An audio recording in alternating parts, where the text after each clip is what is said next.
understand it. It's symbolic. All right, you can't move. But why? When you say, I don't, and people ask me this, I don't understand why I can't move in a dream. That's latent. All right, there's some latent content there. Go ahead. So, are they like combined? If you like remember? They're both. Yeah, they're both. They're like. If you want to look at it the better way, is say they're combined. Latent is embedded. All right, in the manifest. It's like seeds in the dirt. It's embedded in there. You don't understand until it sprouts what it's going to look like, but it's embedded in there, and at some point it is going to sprout. Okay. Now, a couple things. You know, there were some easy questions I could have put on there. That I'm hoping they do. I didn't put them on there. I didn't want to waste a question. But they asked a couple times I saw, it said, what is an alcohol example? Depressant. Now, I give you the tougher question. No need to think. All right? But alcohol affects GABA. GABA is an inhibitor of the brain. Okay? Now, I can throw this out to you guys, even though this is way more than you have to know. What I just said is pretty much it. But this is why people die when they take Valium. All right? On top of alcohol. Valium boosts the effect of GABA. Alcohol does the same thing. People get relaxed when they drink. Now, when they smoke, it's a stimulant. Okay? And I'm just saying this. Most of you, if they gave you a question, which they will, depends if they go hard or easy with this question. They might be a simple question like cocaine's an example of what? All right? But I want you to make the connection with stimulants, dopamine. All right? People feel good, all right, when they take a stimulant. That's why they take them. Alcohol, why they become addicted to alcohol, is it relaxes them. It slows their body down. All right? Alcohol is a depressant. Why is it a depressant? It releases the neurotransmitter or boosts the effects of the neurotransmitter that relaxes your body. Why is stimulant, a pleasurable, type of drug? Because it boosts the dopamine that is responsible for it. Now, I didn't really talk much about hypnosis. Okay? But I'm going to mention it again because this is, kind of getting recorded where you guys are going to play it. There's two different ideas on hypnosis. All right? I kind of support the role theory. That people are acting. They're playing the role. They're thinking they were hypnotized. Role theory is the one who says, I got hypnotized, I'm not going to smoke anymore. Or I'm not, feeling pain. Or I'm not whatever. They are basically under the idea. State theory, which is above it. All right, you see one's red and one's not. So here's the opposite one. State theory is basically that they produce a separate state within their brain, tapping into the unconscious. Okay? Now, some people support that. And I'm not telling you it doesn't exist. But I support more the role theory. What is the role theory? People are just playing the part. They're thinking they were hypnotized. They think that they should act a certain way. Okay? Now, obviously you highlighted one. Okay? And I'm kind of counting the days when I don't have to explain this anymore to you. The whole conditioning time. I know. You're going to get it. All right? But if you think about how many times I've gone over the conditioning process. We know it. Because here it comes.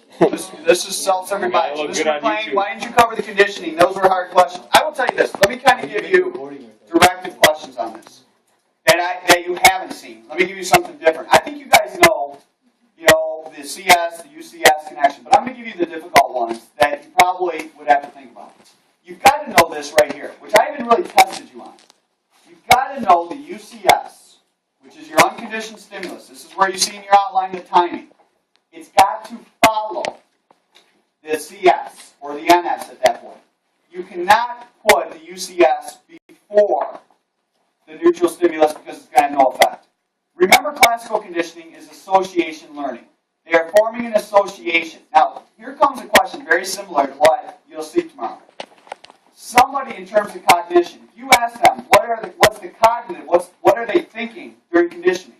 They are thinking that CS is going to trigger or predict that the what's going to come, the UCS. Okay? Everyone make that connection? Now, here, listen to this. This right here, okay, if I simply flash this cup, it does nothing, it's neutral. But if I flash this cup, now listen, and then a puff of air hits you in the eye, in your mind what's going on, the cognition side of it is that every time you see this cup, you expect to get a puff of air. Now, think about it realistically while we're getting this on tape. Realistically, if I puff that air in your eye and then show you this cup, it will have no connection. No connection at all. Why? Because the unconditioned stimulus already hit you. Now, the rest of these are pretty simple, okay? So I can kind of go through them quickly. generalization. Alright, the CR is always going to appear. Why? Because the other stimuli are very similar to the original conditioned stimulus. In other words, other bells are very similar to the original conditioned stimulus bell. Discrimination, here's the thing for the tape. CR doesn't appear. Okay? Why? Because the other stimuli are too different from the original stimuli. And you're going to see that tomorrow on the test. This one right here, okay, I think most of you, I tested you to death on this. Extinction is by not giving the UCS.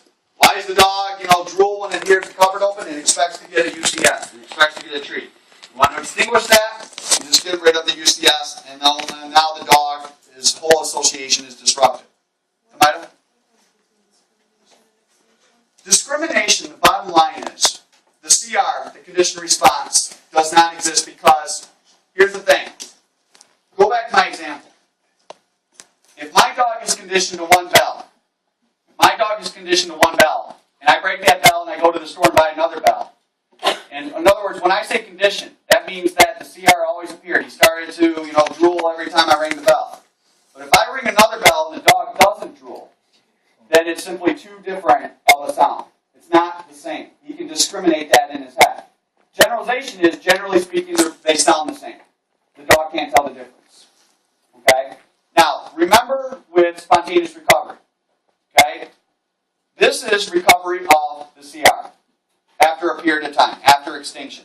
Which basically shows you, I'm going to say this for the record, because I could have chosen this question, but I didn't. It was on one of the exams. See, that spontaneous recovery demonstrates that the association is never forgotten. It's just suppressed. And what do I mean by association? The original CS-US-CS association. Now, this one right here is the one I actually did want to make sure I covered. Second or higher order conditioning. You basically go back to what I said earlier. You can condition any neutral stimulus to a UCS.